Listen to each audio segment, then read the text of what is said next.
Sweet chicken অথবা peri peri চিকেনও বলা যেতে পারে এটাকে। আমরা তো সবসময় ঝাল ঝাল চিকেন ফ্রাই খেয়ে থাকি, তবে এভাবে খেলেও আমার মনে হয় খারাপ লাগবে না। এখন এটা তৈরি করার জন্য আমরা মুরগির বুকের মাংস অথবা গরুর মাংসটাও নিতে পারি, পাতলা পাতলা করে কেটে নিতে হবে। তারপর পানিটা ঝরিয়ে লবণ আর সয়া সস দিয়ে কিছুক্ষণ মেখে রেখে তার মধ্যে কর্নফ্লাওয়ার আর পানি দিয়ে হাতের সাহায্যে খুব ভালো মতো করে মেখে নিতে হবে। সাথে কিছু তেল দিতে হবে যাতে করে কর্নফ্লাওয়ারটা একদম মাংসের গায়ে গায়ে লেগে থাকে।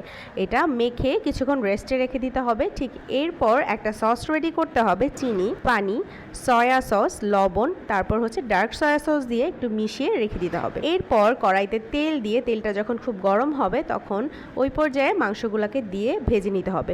ফার্স্টে হালকা করে ভাজতে হবে, এটাকে আবার সেকেন্ড টাইম ভাজতে হবে একটু লালচে করে, সেক্ষেত্রে মুচমুচে চা একটু বেশি হবে। এরপর রসুন আর পেঁয়াজ কলি দিয়ে সাথে রেডি করে রাখা সসটা দিয়ে এরকম যখন ক্যারামেলের মতো উঠবে তখন ঠিক চিকেনগুলো দিয়ে